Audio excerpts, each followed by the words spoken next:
민정아, 넌 이제 시집이나 가라. 여자가 나이 50이 넘도록 일해서야 쓰나. 이 말을 들은 건 아버지의 82번째 생일날 밤이었습니다. 지난 30년을 한 번도 떠나본 적 없는 이 집. 거실에서 내가 직접 구운 미역국 냄새가 아직 가시지 않은 식탁 앞에서 아버지는 그렇게 말씀하셨습니다. 그날 오후는 평소와 다름없이 시작됐습니다. 새벽 5시에 일어나 아버지 건강식을 준비하고 회사 출근 전 아버지의 혈압약을 챙겨드렸습니다. 30해를 한결같이 지켜온 아침 루틴이었죠. 아버지는 신문을 보시며 가끔 기침을 하셨고 저는 물을 따라 드리며 등을 두드렸습니다. 오늘 저녁은 가족회의가 있다. 아버지가 무심한 듯 말씀하셨을 때 저는 별 생각 없이 고개를 끄덕였습니다. 가족회의라지만 어차피 아버지의 건강관리나 회사 업무 보고 정도겠거니 생각했으니까요. 회사에 출근해서도 저는 늘 하던 대로 격리 업무를 봤습니다. 30년간 단 하루도 빠지지 않고 관리해온 회계 장부들, 그 숫자 하나하나에는 제 청춘이 고스란히 새겨져 있었습니다. 점심시간 휴게실에서 젊은 직원들이 수군거리는 소리가 들렸습니다. 강 이사님 아들분 또 법인카드로 룸살롱 갔다던데요. 쉿, 조용히 해. 박 과장님 들으면 어떡해. 저는 모른 척 자리를 떴습니다. 알아. 다 알고 있어. 의붓 오빠 태준이가 회사 돈을 어떻게 쓰는지. 하지만 입 밖에 내진 않았습니다. 아버지가 새엄마와 재혼하신 후 5년 저는 투명인간처럼 살아왔으니까요. 오후 6시 집으로 돌아왔을 때 거실은 이미 준비가 되어 있었습니다. 새엄마 강수진 씨가 명품 원피스를 차려입고 소파에 앉아 계셨고 의붓 오빠 태준 씨는 다리를 떨며 휴대폰만 들여다보고 있었습니다. 아버지는 상석에 앉아 서류 뭉치를 펼쳐두고 계셨죠. 왔냐? 앉아라. 아버지의 목소리는 평소보다 낮았습니다. 저는 거실 한쪽 끝, 늘 앉던 자리에 조용히 자리를 잡았습니다. 새엄마는 저를 힐끗 보더니 입꼬리를 살짝 올렸습니다. 그 표정을 저는 압니다.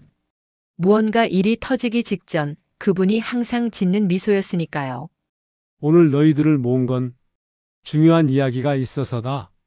아버지가 서류를 탁 내려놓으셨습니다. 내가 이제 나이도 있고 건강도 예전 같지 않아서 말이다. 재산 정리를 해야겠다는 생각이 들었다. 공기가 무거워졌습니다. 이 집과 회사, 그리고 내 명의로 된 모든 자산은 아버지가 잠깐 말을 멈추셨습니다. 제 심장이 쿵쾅거렸습니다. 수진이와 태준이에게 물려주기로 했다. 순간 귓가가 멍해졌습니다.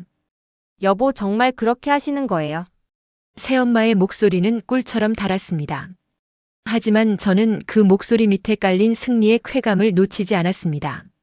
그래? 수진이가 내 곁에서 날 잘 돌봐줬어. 태준이도 회사 일을 열심히 하고 있고. 열심히? 법인카드로 유흥비 쓰는 게 열심이라고. 아버지 감사합니다. 제가 회사 더 키워서 꼭 효도하겠습니다. 태준 씨가 번지르르하게 말했습니다. 고개를 숙였지만 저는 그의 입꼬리가 올라간 걸 봤습니다. 저는 아무 말도 하지 않았습니다. 할 수가 없었습니다. 목구멍에 뭔가 걸린 것처럼 숨이 막혔으니까요. 민정이는? 아버지가 저를 보셨습니다. 넌 여자니까 시집이나 가라. 나이도 50 넘었는데 아직도 이러고 있으면 안 되지. 아, 그렇구나.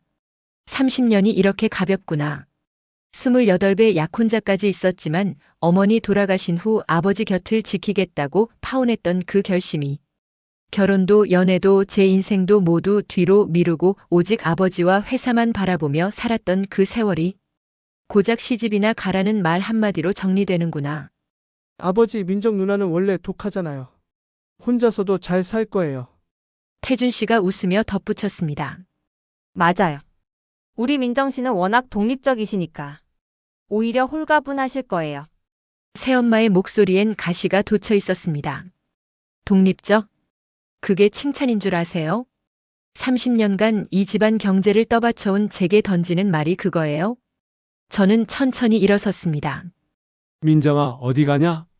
화장실 다녀오겠습니다. 복도를 걸어가는 내내 다리가 후들거렸습니다.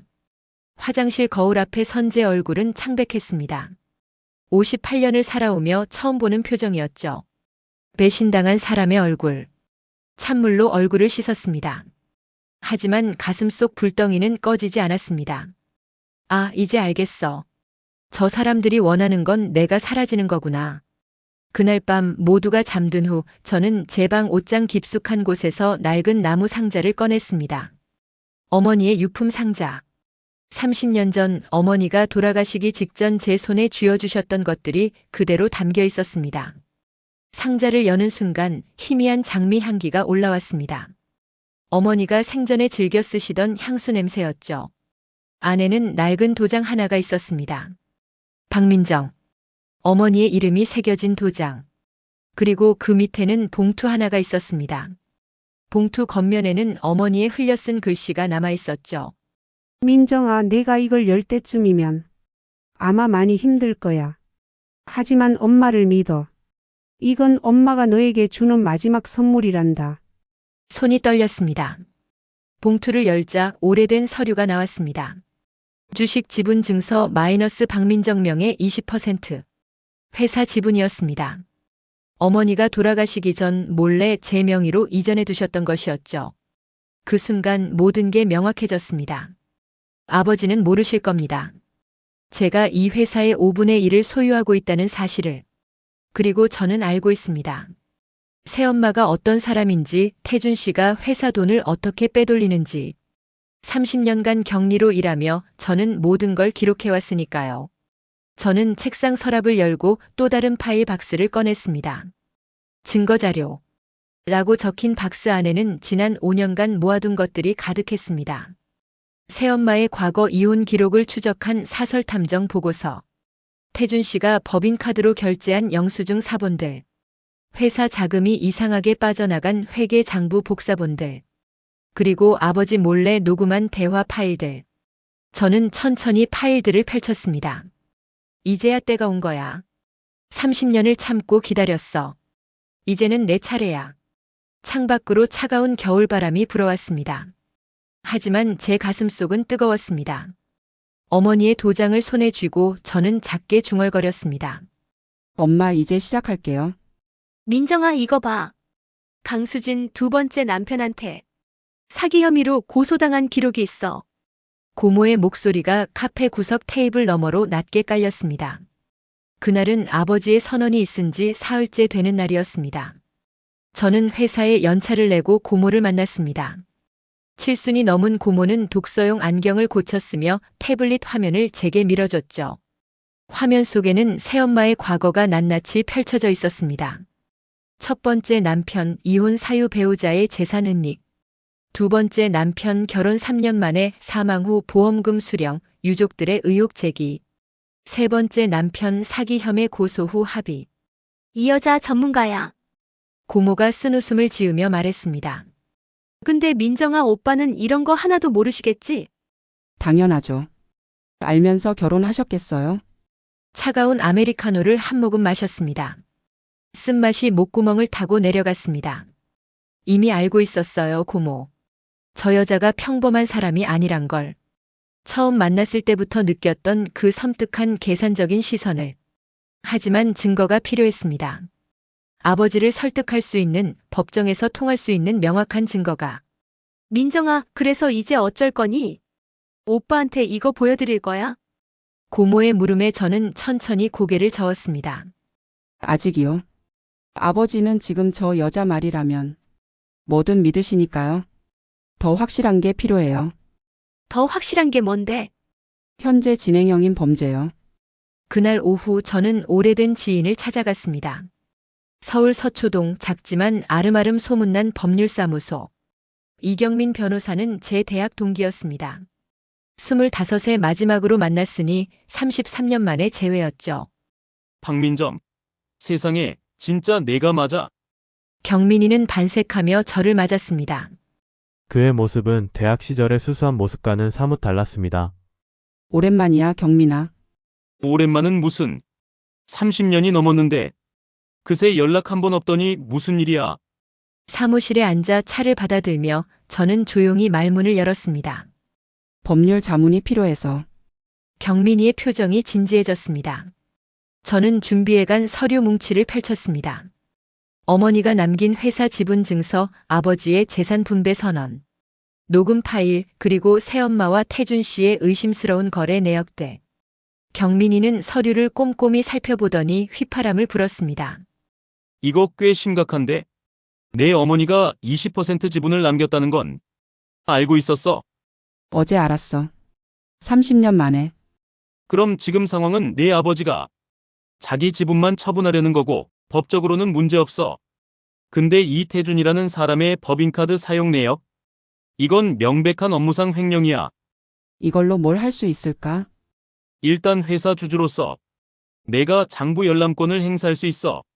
그리고 만약 횡령이 확실하다면 고소도 가능하고. 경민이가 펜을 돌리며 말을 이었습니다. 근데 민정아, 솔직히 물어볼게. 너 정말 이거 할 거야? 가족을 상대로 법적 절차를 밟는 게 쉽지 않을 텐데. 창밖을 바라봤습니다. 서초동 거리에는 사람들이 바쁘게 오가고 있었습니다. 각자의 인생을 살아가는 사람들.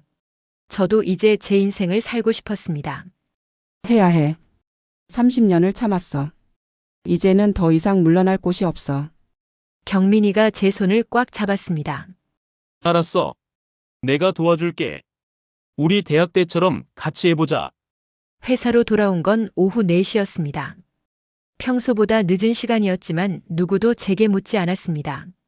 투명인간 취급에도 좋은 점은 있었죠. 제 행동을 눈여겨보는 사람이 없다는 것. 격리부 책상에 앉아 컴퓨터를 켰습니다. 그리고 지난 5년간의 법인카드 사용 내역을 하나하나 엑셀로 정리하기 시작했습니다. 룸살롱 350만 원, 고급 레스토랑 280만 원, 명품 매장 520만 원. 모두 태준 씨의 사용 내역이었습니다. 업무 관련이라고 적혀 있었지만 날짜를 확인하니 주말과 심야 시간대가 대부분이었죠. 손가락이 바쁘게 키보드를 두드렸습니다. 이 새끼 5년 동안 8억을 쓴 거야? 회사 돈 8억을 개인 유흥비로. 숫자를 정리하던 중 누군가 제 뒤에 섰습니다. 고개를 돌리니 태준 씨였습니다. 박 과장님 뭐 하세요?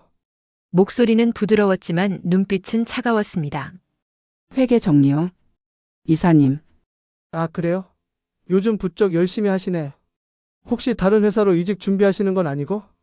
비웃는 듯한 어조였습니다. 아니요. 제 일을 할 뿐이에요. 그럼 됐네요. 참 다음 주 월요일에 이사회 있는 거 아시죠? 새로운 안건이 상정될 거예요. 태준 씨가 제 어깨를 툭 치며 지나갔습니다. 새로운 안건? 뭔가 불길한 예감이 들었습니다. 저녁 6시 퇴근 시간. 복도를 지나다 아버지 회장실에서 목소리가 들려왔습니다.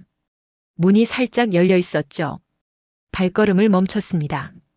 여보, 제 생각엔 민정 씨 상태가 심각한 것 같아요. 새엄마의 목소리였습니다. 무슨 소리야? 요즘 회사에서 이상한 행동을 한대요. 멀쩡한 장부를 계속 뒤지고 혼자 중얼거리기도 하고. 거짓말이야. 그게 무슨... 여보, 솔직히 말씀드릴게요. 민정 씨가 요즘 건망증이 너무 심해요. 아침에 약 드렸는지도 기억 못하시고 같은 말을 반복하시고. 심장이 쿵쾅거렸습니다. 혹시... 치매? 제가 아는 정신과 의사 선생님께 상담을 받아봤어요. 초기 증상일 가능성이 높대요. 진단서도 받았어요, 여기. 서류 넘기는 소리가 들렸습니다. 진단서? 나에 대한 진단서를? 내가 언제 정신과에 간 적이 있다고? 이런... 민정이가... 여보, 이러다 큰일 나요. 회사 격리 업무를 맡기고 있는데 만약 실수라도 하면 어쩌려고요. 그리고 새엄마의 목소리가 더 낮아졌습니다. 성년 후견인 제도 아세요? 본인 판단 능력이 떨어질 때 가족이 법적으로 보호해주는 거예요. 민정 씨를 위해서라도 준비해야 할 것 같아요. 그 순간 모든 게 명확해졌습니다. 저 여자는 저를 무능력자로 만들려는 거야. 법적으로 모든 권리를 박탈하려는 거야. 회사 지분도 유산 상속권도 모든 걸 빼앗으려고. 손이 부들부들 떨렸습니다. 그래? 민정이를 위해서라면... 아버지의 목소리가 희미하게 들렸습니다. 아버지, 정신 차리세요. 저 여자 말에 속지 마세요. 하지만 입 밖으로 나오는 건 없었습니다. 저는 조용히 몸을 돌려 회사를 빠져나왔습니다. 밤 11시 집으로 가는 지하철 안. 휴대폰을 꺼내 경민이에게 문자를 보냈습니다. 긴급. 내일 아침 만날 수 있어? 상황이 급박해졌어. 답장은 금방 왔습니다. 8시. 사무실로 와. 무슨 일이야? 후견인 제도. 나를 정신질환자로 만들려고 해. 뭐? 내일 설명할게. 대응 방법 준비해줘. 창밖으로 어둠이 스쳐 지나갔습니다. 지하철 유리창에 비친 제 얼굴은 창백했습니다. 하지만 눈빛만은 흔들리지 않았습니다. 좋아, 강수진. 당신이 먼저 선전포고를 한 거야. 이제 나도 가만히 있지 않을 거야. 집에 도착해 방문을 닫고 저는 노트북을 열었습니다. 그리고 지난 5년간 모아둔 녹음 파일들을 정리하기 시작했습니다. 새엄마가 아버지를 조종하는 대화들. 태준 씨가 회사 직원들에게 갑질하는 장면들. 그리고 오늘 회장실에서 들은 대화도 녹음돼 있었습니다. 휴대폰 녹음 기능을 항상 켜두었던 게 천만다행이었죠. 파일을 하나하나 백업하며 저는 작게 중얼거렸습니다. 증거는 충분해. 이제 타이밍만 잡으면 돼. 창밖으로 서울의 야경이 펼쳐져 있었습니다. 반짝이는 불빛들 너머 어딘가에서 저처럼 싸우고 있는 사람이 있을 거라 생각했습니다. 보이지 않는 전쟁. 가족이라는 이름으로 포장된 착취. 하지만 이제 끝이 보이기 시작했습니다. 휴대폰이 울렸습니다. 아버지였습니다. 민정아, 내일 저녁에 집에 일찍 들어와라. 할 얘기가 있다. 내 아버지. 할 얘기가 있다. 후견인 얘기겠지. 좋아요, 아버지. 내일 저녁 저도 준비할 게 있어요. 당신이 상상도 못할 것들을요. 전화를 끊고 저는 어머니의 도장을 꺼내 들었습니다. 도장에 새겨진 박민정이라는 이름이 책상 불빛에 반짝였습니다. 엄마, 제가 졌다고 생각하시면 안 돼요. 전쟁은 이제부터예요. 회장님 혈압이 또 올랐네요. 약을 좀 늘려야겠어요. 새엄마의 달콤한 목소리가 아버지 방에서 흘러나왔습니다. 그날은 고모와 변호사를 만난 지 사흘째 되는 아침이었습니다. 저는 출근 준비를 하다 복도에 멈춰 섰습니다. 아버지 방문이 살짝 열려 있었고 새엄마가 작은 약병에서 하얀 알약을 꺼내 물과 함께 아버지께 건네는 모습이 보였죠. 이게 뭔가? 혈압약이에요. 의사 선생님께서 새로 처방해 주신 거. 아침 저녁으로 드셔야 해요. 아버지는 고개도 들지 않고 약을 받아 삼키셨습니다. 뭔가 이상했습니다. 아버지는 평생 혈압약 한 알만 드셨는데 언제부터 새로운 약을 드신 걸까요? 게다가 아버지 주치의는 제가 직접 관리했는데 새로운 처방전을 받았다는 얘기를 들은 적이 없었습니다. 저는 조용히 자리를 떠나 회사로 향했습니다. 하지만 머릿속에는 그 하얀 알약 이미지가 계속 맴돌았습니다. 점심시간 저는 집으로 향했습니다. 회사에서 집까지는 차로 15분. 모두가 식사하러 나간 사이 저는 연차 반차를 냈습니다. 집에 도착했을 때는 아무도 없었습니다. 아버지는 낮잠을 주무시고 새엄마는 외출 중이었죠. 발소리를 죽이고 아버지 방으로 들어갔습니다. 침대 옆 협탁 위에 약병들이 줄지어 놓여 있었습니다. 평소 아버지가 드시던 혈압약, 영양제, 그리고 낯선 약병 2개. 손이 떨렸습니다. 약병을 집어들고 라벨을 확인했습니다. 졸피뎀 마이너스 수면제. 수면제? 아버지는 불면증이 없으신데요? 두 번째 약병엔 라벨 자체가 없었습니다. 그냥 하얀 알약들만 가득 들어 있었죠. 빠르게 판단했습니다. 약 2알씩을 작은 비닐봉지에 담았습니다. 그리고 휴대폰으로 약병들을 꼼꼼히 촬영했습니다. 라벨, 제조사, 날짜까지. 아버지 침대 밑에서 작은 쓰레기통을 발견했습니다. 안을 뒤지자 빈 약봉지들이 나왔습니다. 돈의 폐질 마이너스 치매 치료제. 온몸에 소름이 돋았습니다. 치매 치료제를 왜 버린 거지? 아버지가 치매가 있으시다는 얘긴 들어본 적이 없는데. 아니, 잠깐. 치매 치료제를 버렸다는 건 반대로 생각하면 이럴 수가. 가슴이 철렁 내려앉았습니다. 치매를 치료하는 게 아니라 치매를 만들려는 거야? 그날 오후 저는 시내의 한 의학 분석 연구소를 찾아갔습니다. 대학 동기 중 한 명이 약사로 일하고 있었고 그가 소개해준 곳이었습니다. 박 선생님, 이 약들 성분 분석이 가능할까요? 하얀 가운을 입은 연구원이 제가 건넨 비닐봉지를 받아들었습니다. 가능하죠. 근데 이게 어디서 나온 건지 여쭤봐도 될까요? 제 아버지가 드시는 약인데 처방전이 이상해서요. 아, 그러시군요. 이틀 정도 걸릴 것 같습니다. 이틀. 그 이틀이 일주일처럼 느껴졌습니다. 회사로 돌아와서도 정신이 없었습니다. 그날 저녁 아버지와 저녁 식사를 같이 했습니다. 오랜만이었죠. 새엄마와 태준 씨는 외부 미팅이 있다며 나가고 거실에는 저와 아버지만 남았습니다. 민정아, 아버지가 불쑥 말씀하셨습니다. 네, 아버지. 내가 요즘 머리가 자꾸 멍해. 뭔가 잊어버리는 것도 많고 심장이 쿵 떨어졌습니다. 아버지, 무슨 말씀이세요? 아침에 뭘 먹었는지도 기억이 안 나. 수진이가 내가 치매 초기 증상이 있는 것 같다고 하더구나. 아버지의 목소리는 힘이 없었습니다. 저는 아버지의 손을 꽉 잡았습니다. 주름진 손, 한때는 저를 안아 올려주던 그 강했던 손이 이제는 말라비틀어져 있었습니다. 아버지, 새로 드시는 약 있으시죠? 그거 누가 처방해 주신 거예요? 응? 수진이가 아는 의사한테 받아왔다는데 병원 이름 아세요? 그게 기억이 안 나네. 물론 기억 안 나시겠죠. 애초에 그런 병원은 없었을 테니까요. 저는 아버지를 부축해 방으로 모셨습니다. 침대에 눕히고 이불을 덮어드리는데 아버지가 제 손을 붙잡으셨습니다. 민정아, 내가 너한테 미안하다. 아버지, 수진이한테 정신이 팔려서 너한테 소홀했어. 근데 나도 외로웠단다. 내 엄마가 떠나고 30년이 너무 외로워서. 목이 메었습니다. 알아요, 아버지. 당신도 피해자라는 걸. 하지만 그건 제게 상처를 줘도 되는 이유가 되진 않아요. 아버지 푹 쉬세요. 제가 다 알아서 할게요. 아버지는 고개를 끄덕이시고 눈을 감으셨습니다. 방을 나오며 돌아본 아버지의 모습은 너무나 작아 보였습니다. 이틀 후 연구소에서 연락이 왔습니다. 박 선생님 결과 나왔습니다. 연구소로 오실 수 있으세요? 한달음에 달려갔습니다. 연구원은 인쇄된 분석 결과지를 건네며 심각한 표정을 지었습니다.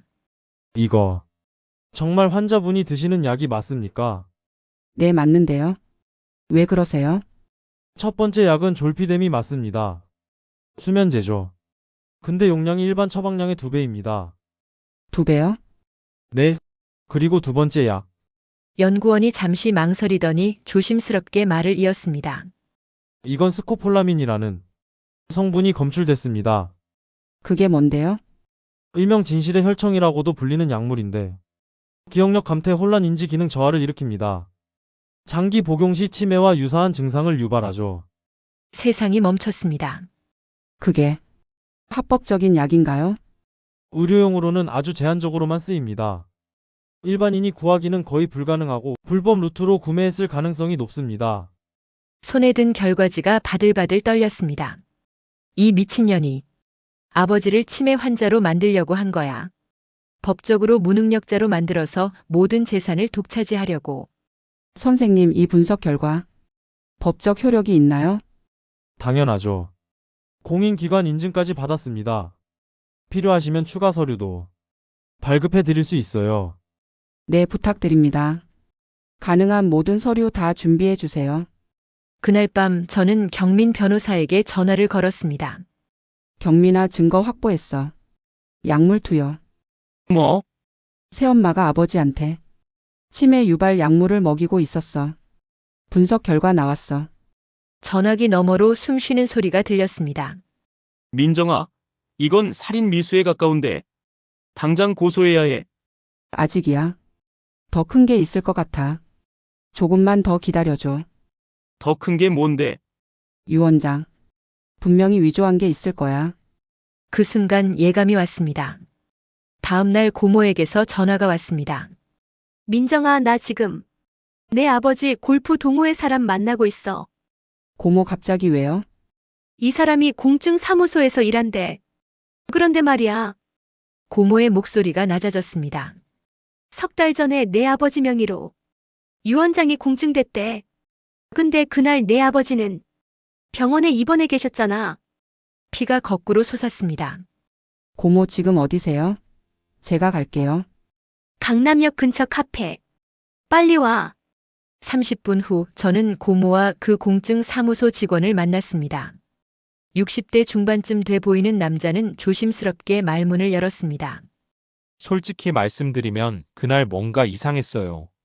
서명 필체도 평소 회장님 것과 달라 보였고 그런데 왜 공증을 해주신 거예요?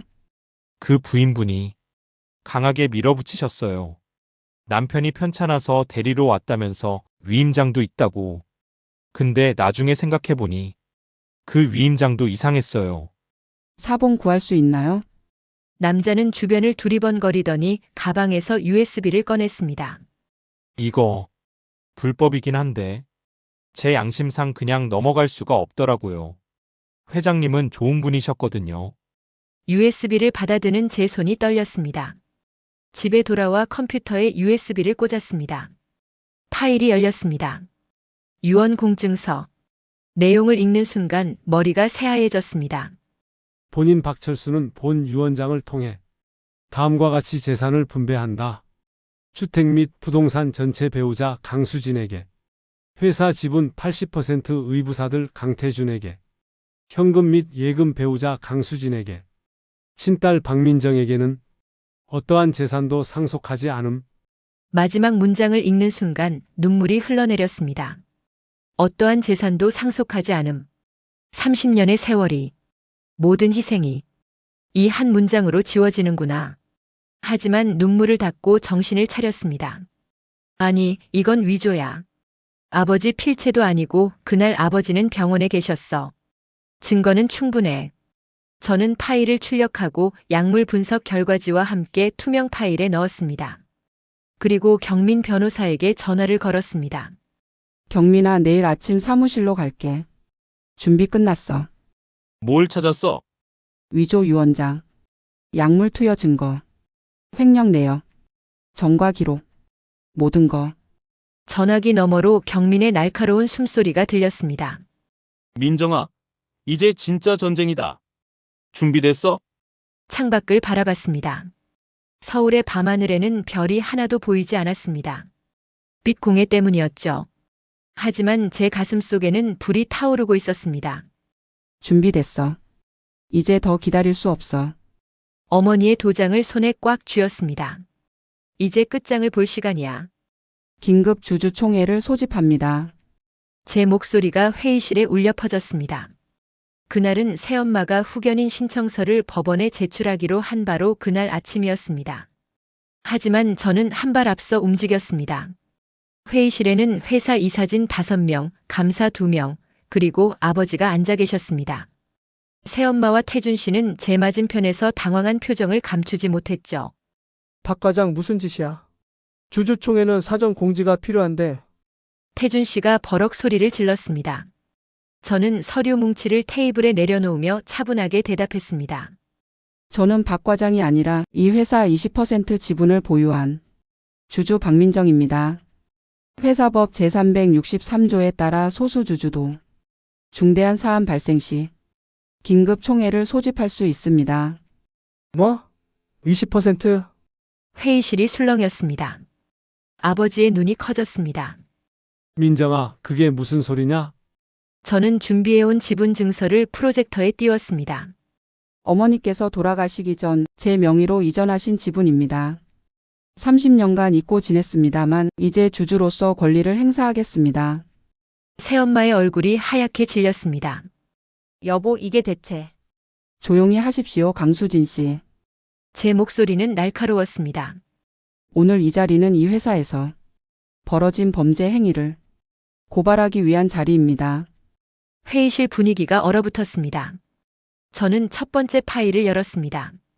먼저 강태준 이사의 업무상 횡령 건입니다. 화면에 엑셀표가 떴습니다. 5년간의 법인카드 사용 내역 하나하나 날짜와 금액이 적혀 있었죠. 2020년부터 2025년까지 총 8억 3천만 원을 개인 유흥비로 사용했습니다. 룸살롱, 고급 레스토랑, 명품 매장, 모두 주말과 심야 시간대입니다. 그건 다 업무 접대였어. 태준 씨가 벌떡 일어섰습니다. 업무 접대요? 저는 다음 화면을 띄웠습니다. 그렇다면 왜 같은 날짜의 회사, 영업팀은 다른 곳에서 실제 접대를 하고 있었을까요? 여기 영업부 보고서입니다. 태준 씨의 얼굴이 시빨개졌습니다. 그리고 이건 통장 거래 내역을 띄웠습니다. 회사 자금을 개인 계좌로 빼돌린 내역입니다. 허위 세금 계산서를 발행하고 페이퍼 컴퍼니를 통해 2억 원을 횡령했습니다.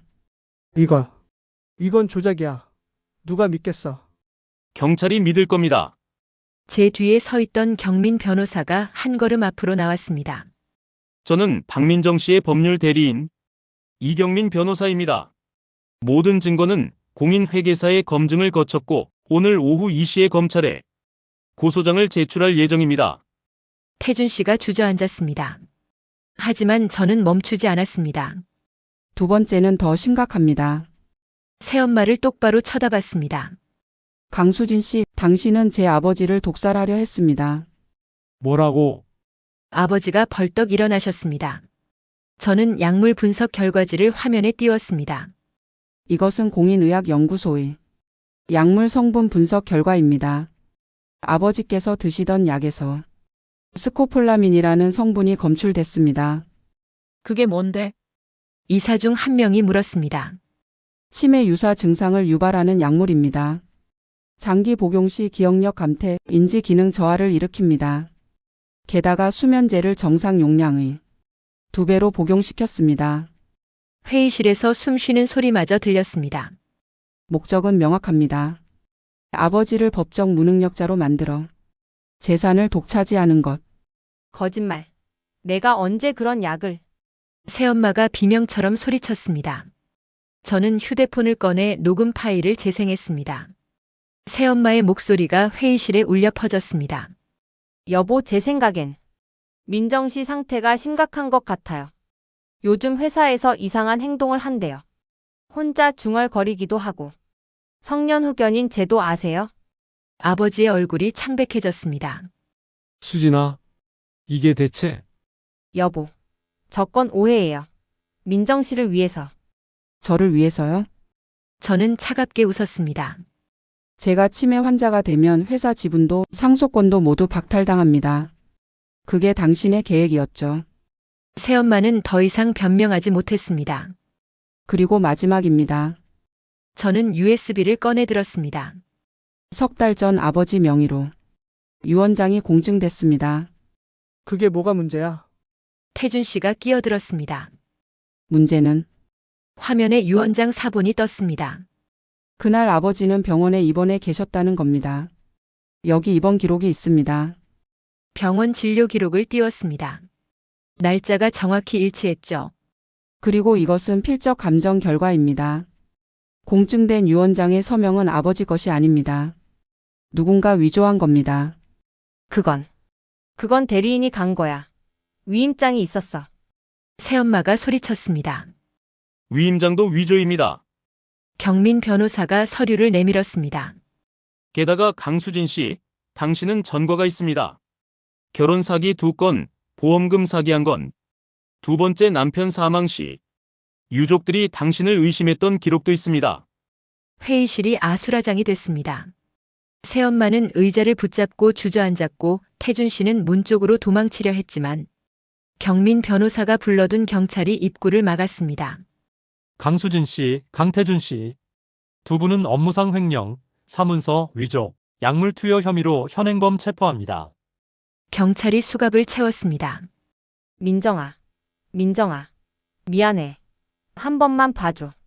새엄마가 울부짖었지만 저는 고개를 돌렸습니다.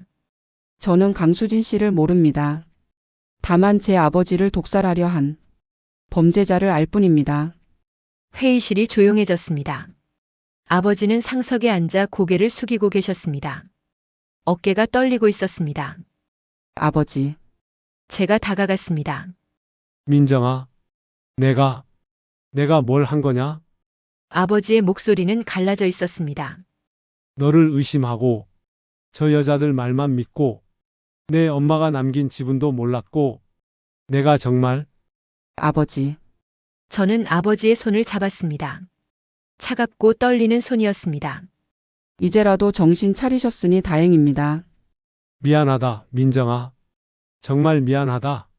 처음으로 30년 만에 처음으로 아버지가 우셨습니다. 저도 눈물이 났습니다. 하지만 이건 기쁨의 눈물이 아니었습니다. 너무 늦게 온 사과. 너무 많은 것을 잃은 후에 찾은 진실. 아버지, 이제 푹 쉬세요. 약은 제가 새로 처방받아 드릴게요. 그리고 저는 회의실을 둘러봤습니다. 회사는 제가 맡겠습니다. 이사들이 고개를 끄덕였습니다. 회의실을 나서며 창밖을 봤습니다. 서울의 하늘은 맑았습니다. 경민이 어깨를 토닥였습니다. 잘했어, 민정아. 고마워, 경민아. 내가 없었으면 못했을 거야. 이제 뭐 할 거야? 글쎄, 어머니의 도장을 꺼내 들었습니다. 한 가지는 확실해. 이제 더 이상 누구의 그림자로 살지 않을 거야. 복도 끝에서 고모가 달려왔습니다. 민정아, 뉴스 봤어? 강수진 체포됐다며? 내 고모. 끝났어요. 고모가 저를 꽉 껴안았습니다. 우리 민정이 고생했다. 정말 잘했어. 포옹을 풀며 저는 다시 창밖을 봤습니다. 30년간 갇혀 살던 감옥에서 이제야 나온 기분이었습니다. 자유. 그리고 해방. 하지만 묘하게도 가슴 한편이 텅 비어 있었습니다. 이긴 건 맞는데 왜 이렇게 허전할까요? 아버지를 구했지만 잃어버린 30년은 돌아오지 않았습니다. 복수는 달콤했지만 뒤에 남은 건 쓴맛이었습니다. 휴대폰이 울렸습니다. 뉴스 알림이었죠. 중견 건설사 회장 부인 독살 기도 및 유언장 위조 혐의로 구속. 세상은 빠르게 움직이고 있었습니다. 하지만 저는 천천히 걸었습니다. 이제 더 이상 누구를 위해 뛸 필요가 없었으니까요. 오직 저를 위해 제 속도로 걸어갈 수 있었으니까요. 엘리베이터를 타고 1층으로 내려가며 저는 작게 중얼거렸습니다. 엄마 해냈어요. 이제 당당하게 살 수 있어요. 석 달이 흘렀습니다. 봄이 왔고 서울의 거리에는 벚꽃이 흩날렸습니다. 저는 회사 창가에 서서 여의도 벚꽃 축제에 나간 사람들을 바라봤습니다. 연인들, 가족들, 친구들. 각자의 봄을 즐기는 사람들이었죠. 뒤에서 노크 소리가 들렸습니다. 회장님, 서류 준비됐습니다. 비서가 두툼한 파일을 건넸습니다. 회장님. 아직도 낯선 호칭이었습니다. 석 달 전 그날 이후 모든 게 변했습니다. 새엄마 강수진은 사기, 위조, 약물 투여 혐의로 징역 8년을 선고받았습니다. 태준 씨는 횡령 혐의로 5년. 둘 다 항소했지만 기각됐죠. 아버지는 모든 직책에서 물러나셨습니다. 건강도 정신도 많이 상하셨습니다. 지금은 요양병원에서 지내고 계십니다. 그리고 저는 이 회사의 대표이사가 됐습니다. 원하던 자리였을까요? 아니요. 저는 그저 조용히 격리 업무를 하며 살고 싶었습니다. 하지만 때로는 원하지 않던 책임을 져야 할 때가 있습니다. 서류를 펼쳤습니다. 회사 매각 계약서. 석 달간 고민한 끝에 내린 결정이었습니다. 이 회사를 아버지와 어머니가 함께 일군 이 회사를 대기업에 매각하기로 했습니다. 정말 괜찮으세요? 비서가 조심스럽게 물었습니다. 네, 이게 맞는 것 같아요. 30년간 이 회사를 위해 살았습니다. 하지만 이제는 이 회사가 제 전부가 아니라는 걸 알았습니다. 매각 대금은 충분했습니다. 아버지의 요양비와 제 노후는 물론 평생 하고 싶었던 것들을 할 수 있을 만큼. 직원들 고용은 보장됩니다. 퇴직금도 두둑하게 챙겼고요. 회장님이 떠나시면 다들 많이 아쉬워할 거예요? 저는 고개를 저었습니다. 저는 회장이 아니라 그냥 민정이로 살고 싶어요. 그날 오후 아버지를 찾아뵀습니다.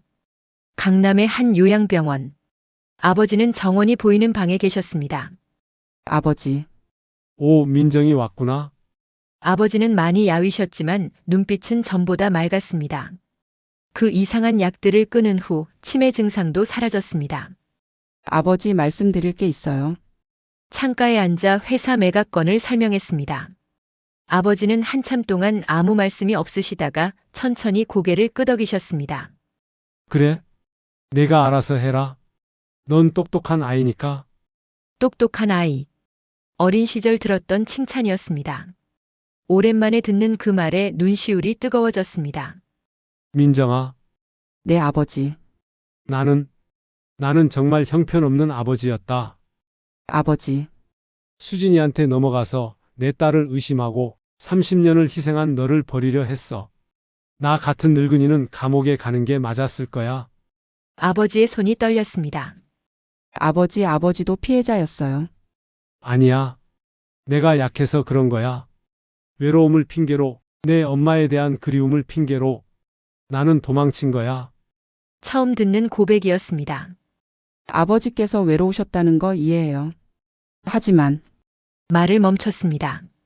하지만 그게 제게 상처를 줘도 되는 이유는 아니었어요.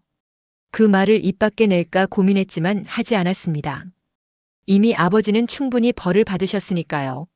아버지 이제 푹 쉬세요. 제가 일주일에 한 번씩 올게요. 민정아, 넌 나한테 올 필요 없어. 내 인생 살아. 이제 내 인생을. 아버지의 눈에서 눈물이 흘러내렸습니다. 저도 울었습니다. 용서는 아니었습니다. 하지만 이해는 됐습니다. 그리고 그것으로 충분했습니다. 요양원을 나오며 경민이에게 전화를 걸었습니다. 민정아, 어떻게 됐어? 계약했어. 다음 달이면 모든 게 끝나. 그럼 넌 뭐 할 건데? 글쎄, 여행이라도 갈까? 30년 만에 처음으로. 경민이 웃었습니다. 좋아. 나도 휴가 내서 같이 가자. 내가 평생 가고 싶어 했던 곳 어디였지? 유럽. 작은 마을들. 오케이. 내가 일정 짤게. 전화를 끊으며 처음으로 미소가 지어졌습니다. 진짜 미소였습니다. 누군가를 위한 것도 의무감에서 나온 것도 아닌 순수하게 제 자신이 행복해서 짓는 미소. 그날 저녁 고모 댁을 방문했습니다. 고모는 따뜻한 된장찌개를 끓여주셨습니다. 우리 민정이 이제 좀 살 것 같니? 내 고모. 덕분에. 무슨 소리야? 내가 혼자 다 한 거지. 밥을 먹으며 고모가 물었습니다. 근데 민정아 후회는 안 해? 30년을 그렇게 살았는데. 숟가락을 내려놓았습니다. 후회.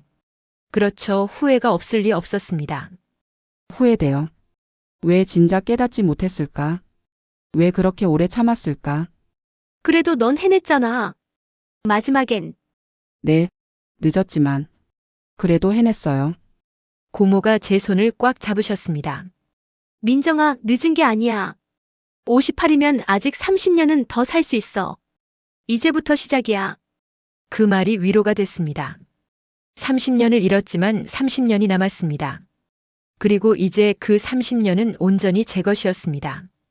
집으로 돌아오는 길에 들른 곳이 있었습니다. 서울 근교의 작은 공원묘지. 어머니가 잠들어 계신 곳이었습니다. 30년 만에 처음으로 혼자 찾아왔습니다.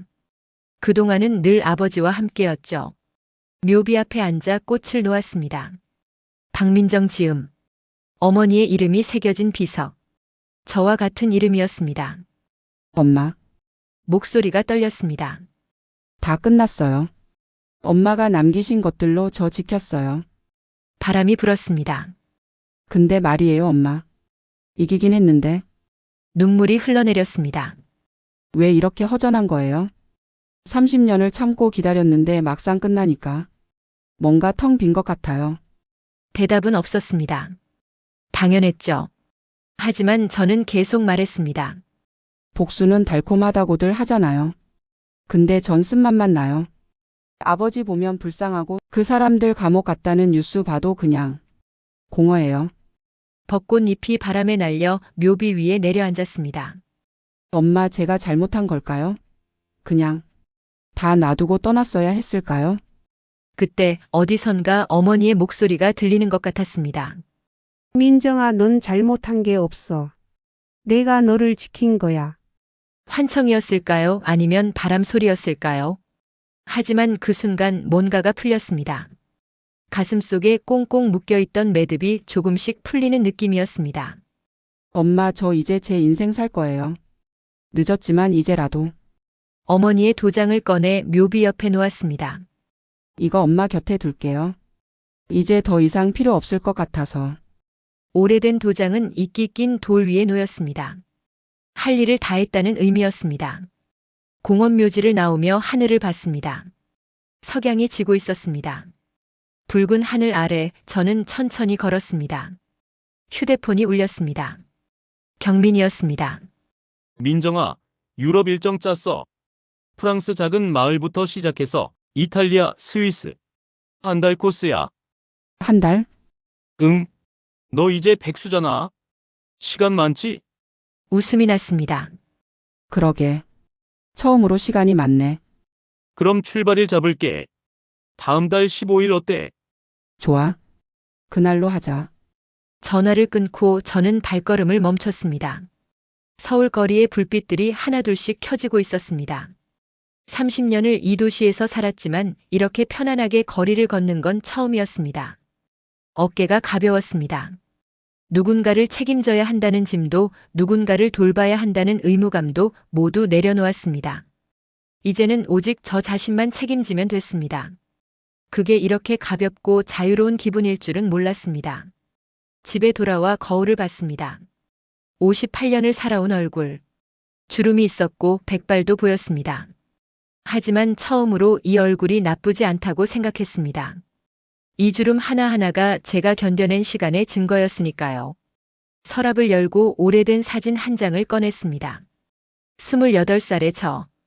약혼자와 찍은 마지막 사진이었습니다. 그때 저는 웃고 있었습니다.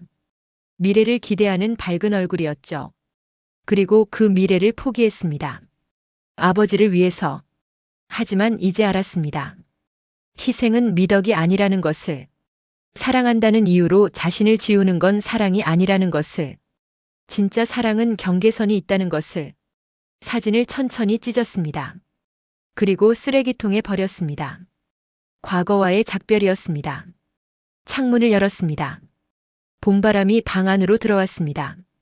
책상 위에 놓인 유럽 여행 가이드북을 펼쳤습니다. 프랑스 프로방스의 라벤더밭, 이탈리아 토스카나의 포도밭, 스위스 알프스의 설산.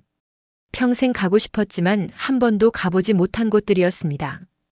이제 갈 수 있었습니다. 누구의 허락도 필요 없이 오직 제 의지로. 노트를 꺼내 적기 시작했습니다. 58살에 시작하는 버킷리스트. 유럽 여행. 요리 배우기. 작은 카페 운영해보기. 자원봉사. 사진 공부. 혼자서도 행복하기. 마지막 항목을 적으며 미소가 지어졌습니다. 혼자서도 행복하기. 그게 가능할까요? 잘 모르겠습니다.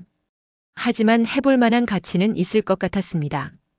그날 밤 잠들기 전에 마지막으로 어머니 사진을 봤습니다. 엄마, 저 이제 괜찮을 것 같아요. 아직은 조금 무섭고 앞으로 어떻게 될지 모르겠지만 사진 속 어머니는 미소 짓고 있었습니다. 그래도 이제는 제 길을 걸어갈게요. 엄마가 바라셨던 것처럼. 불을 끄고 누웠습니다. 어둠 속에서 생각했습니다. 30년을 잃었습니다. 하지만 30년을 얻었습니다. 승리했지만 쓸쓸했습니다. 하지만 자유로웠습니다. 이게 정답일까요? 모르겠습니다. 하지만 이게 제 선택이었고 제 길이었습니다. 그리고 이제 이 길을 혼자 걸어갈 것입니다. 누구의 그림자도 아닌 오롯이 나로서. 창밖으로 별이 보였습니다. 서울에서 별을 보기 힘든데 오늘은 신기하게도 별 하나가 반짝이고 있었습니다. 어머니가 보내는 신호 같았습니다. 잘했어, 민정아. 이제 내 길을 가렴. 눈을 감았습니다. 내일은 또 다른 하루가 시작될 것입니다. 누군가를 위한 하루가 아닌 오직 저를 위한 하루가. 그리고 그것으로 충분했습니다.